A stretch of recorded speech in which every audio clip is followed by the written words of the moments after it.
ನಮಸ್ಕಾರ ಪ್ರಿಯ ಸ್ನೇಹಿತರೆ.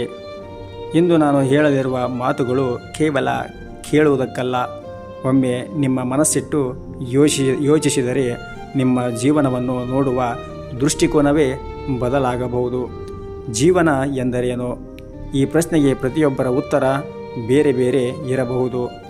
ಯಾರಿಗೂ ಜೀವನ ಎಂದರೆ ಹಣ, ಯಾರಿಗೂ ಕುಟುಂಬ, ಯಾರಿಗೂ ಕನಸು, ಯಾರಿಗೂ ಯಶಸ್ಸು. ಆದರೆ ನಿಜವಾಗಿ ಜೀವನ ಎಂದರೆ ಪ್ರತಿದಿನ ನಮಗೆ ಸಿಗುವ ಹೊಸ ಅವಕಾಶ. ಬೆಳಗ್ಗೆ ಕಣ್ಣು ತೆರೆದ ಕ್ಷಣದಿಂದಲೇ ಜೀವನ ನಮಗೆ ಹೇಳುತ್ತದೆ, ಇಂದು ನಿನ್ನ ಕೈಯಲ್ಲಿ ಇನ್ನೊಂದು ಅವಕಾಶ ಇದೆ. ನಿನ್ನೆ ಆಗಿರುವ ತಪ್ಪುಗಳನ್ನು ಸರಿಪಡಿಸು. ಇಂದು ಯಾರಿಗಾದರೂ ನಗು ಕೊಡು. ಇಂದು ಯಾರನ್ನು ನೋಯಿಸಬೇಡ. ಇಂದು ನಿನ್ನ ಕನಸಿನ ಕಡೆ ಒಂದು ಹೆಜ್ಜೆಯನ್ನು ಇಡು. ಸ್ನೇಹಿತರೆ, ನಾವು ಬಹಳ ಬಾರಿ ನಾಳೆಯಿಂದ ಬದಲಾಗುತ್ತೇನೆ ಎಂದು ಹೇಳುತ್ತೇವೆ. ಆದರೆ ಜೀವನ ಯಾವಾಗಲೂ ಹೇಳುವುದು ಒಂದೇ, ನಾಳೆ ಎಂಬುದು ಖಚಿತವಲ್ಲ, ಇಂದು ಮಾತ್ರ ಉಚಿತ. ಅದನ್ನು ನಮ್ಮ ಬುದ್ಧಿವಂತಿಕೆಯಿಂದ ಒಳ್ಳೆಯ ಮಾರ್ಗದಲ್ಲಿ ನಡೆಸಬೇಕು. ಒಂದು ಮರವನ್ನು ನೋಡಿ, ಅದು ಬಿಸಿಲಾದರೂ ನಿಂತಿರುತ್ತದೆ, ಮಳೆಯಾದರೂ ನಿಂತಿರುತ್ತದೆ, ಗಾಳಿಯೂ ಇದ್ದರೂ ನಿಂತಿರುತ್ತದೆ. ಏಕೆ ಗೊತ್ತಾ? ಅದರ ಬೇರು ಗಟ್ಟಿಯಾಗಿದೆ. ಅದೇ ರೀತಿ ನಮ್ಮ ಬದುಕಿನ ಬೇರು ಒಳ್ಳೆಯ ಮನಸ್ಸು, ಒಳ್ಳೆಯ ಆಲೋಚನೆ ಮತ್ತು ಆತ್ಮವಿಶ್ವಾಸ. ಇವು ಗಟ್ಟಿಯಾಗಿದ್ದರೆ ಯಾವ ಕಷ್ಟವೂ ನಮ್ಮನ್ನು ಸೋಲಿಸಲಾರದು. ಆದ್ದರಿಂದ ಜೀವನವನ್ನು ಭಯದಿಂದ ಅಲ್ಲ, ಭರವಸೆಯಿಂದ ಬದುಕಿ. ಯಾಕೆಂದರೆ ಪ್ರತಿಯೊಂದು ಹೊಸ ದಿನ ಒಂದು ಹೊಸ ಆರಂಭವೇ ಸರಿ. ಕಷ್ಟಗಳು ಏಕೆ ಬರುತ್ತವೆ ಗೊತ್ತಾ? ಜೀವನದ ದೊಡ್ಡ ಸತ್ಯ ಏನೆಂದರೆ, ಸ್ನೇಹಿತರೆ, ಒಂದು ಪ್ರಶ್ನೆ, ನಿಮ್ಮ ಜೀವನದಲ್ಲಿ ಎಂದಾದರೂ ಹೀಗೆ ಅನಿಸಿದೆಯೇ? ನಾನು ಯಾರಿಗೂ ಕೆಟ್ಟದ್ದು ಮಾಡಿಲ್ಲ, ಹಾಗಿದ್ದರೂ ನನಗೆ ಇಷ್ಟು ಕಷ್ಟಗಳು ಏಕೆ ಬರುತ್ತಿವೆ? ಈ ಪ್ರಶ್ನೆ ಬಹುತೇಕ ಎಲ್ಲರ ಮನಸ್ಸಿನಲ್ಲೂ ಒಂದಲ್ಲ ಒಂದು ದಿನ ಮೂಡಿರುತ್ತದೆ. ಕೆಲವರು ಹೇಳುತ್ತಾರೆ, ದೇವರು ನನ್ನನ್ನು ಮರೆತಿದ್ದಾನೆ. ಇನ್ನು ಕೆಲವರು ಹೇಳುತ್ತಾರೆ, ನನ್ನ ಅದೃಷ್ಟವೇ ಕೆಟ್ಟಿದ್ದು.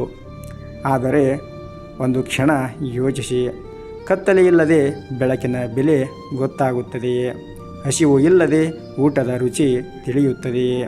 ಬೇಸಿಗೆ ಇಲ್ಲದೆ ಮಳೆಯ ಸಂತೋಷ ಅರ್ಥವಾಗುತ್ತದೆಯೇ? ಹಾಗೆಯೇ ಕಷ್ಟಗಳಿಲ್ಲದೆ ಜೀವನದ ನಿಜವಾದ ಮೌಲ್ಯ ಅರ್ಥವಾಗುವುದಿಲ್ಲ. ಒಂದು ಬೀಜವನ್ನು ನೆಲದೊಳಗೆ ಹೂಳುತ್ತಾರೆ.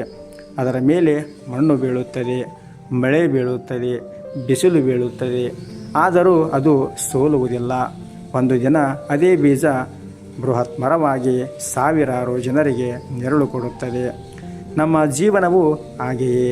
ಇಂದು ಎದುರಾಗುತ್ತಿರುವ ಕಷ್ಟಗಳು ನಾಳೆಯ ನಮ್ಮ ಬಲವಾಗಬಹುದು. ಪ್ರಿಯ ಸ್ನೇಹಿತರೆ, ಚಿನ್ನವನ್ನು ಆಭರಣವಾಗಿಸುವ ಮೊದಲು ಅದನ್ನು ಬೆಂಕಿಯಲ್ಲಿ ಕರಗಿಸುತ್ತಾರೆ. ವಜ್ರವನ್ನು ಹೊಳೆಯುವ ಮೊದಲು ಅದನ್ನು ಕತ್ತರಿಸುತ್ತಾರೆ. ಹಾಗೆಯೇ ಜೀವನವು ನಮ್ಮನ್ನು ರೂಪಿಸುವಾಗ ಕೆಲವೊಮ್ಮೆ ಪರೀಕ್ಷಿಸುತ್ತದೆ. ಅದರ ಅರ್ಥ ಜೀವನ ನಮ್ಮನ್ನು ದ್ವೇಷಿಸುತ್ತಿದೆ ಎಂದಲ್ಲ, ಅದು ನಮ್ಮನ್ನು ಇನ್ನಷ್ಟು ಗಟ್ಟಿಯಾಗಿಸುತ್ತಿದೆ ಎಂಬುದು ಆಗಿರಬಹುದು. ಆದರೆ ಒಂದು ವಿಷಯ ನಿಮ್ಮೆಲ್ಲರಿಗೂ ನೆನಪಿರಲಿ, ಕಷ್ಟ ಬಂದಾಗ ಏಕೆ ನನಗೆ ಎಂದು ಹೇಳುವ ಬದಲು ಇದರಿಂದ ನಾನು ಏನು ಕಲಿಯಬಹುದು ಎಂದು ಕೇಳಿ. ಆ ಒಂದು ಪ್ರಶ್ನೆ ನಿಮ್ಮ ಯೋಚನೆಯನ್ನು ಬದಲಾಯಿಸಬಹುದು. ಕಷ್ಟಗಳು ಶಾಶ್ವತವಲ್ಲ ಪ್ರಿಯ ಸ್ನೇಹಿತರೆ.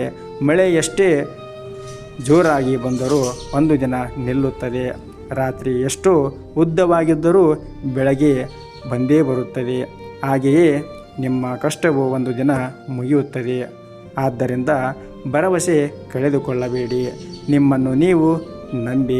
ಪ್ರತಿ ಸಣ್ಣ ಹೆಜ್ಜೆಯು ನಿಮ್ಮನ್ನು ಮುಂದಕ್ಕೆ ಕರೆದೊಯ್ಯುತ್ತದೆ. ಇಂದು ನೀವು ಅಳುತ್ತಿದ್ದರೆ ನಾಳೆ ಇದೇ ದಿನವನ್ನು ನೆನೆಸಿ ನಗುವ ದಿನವೂ ಬರಬಹುದು.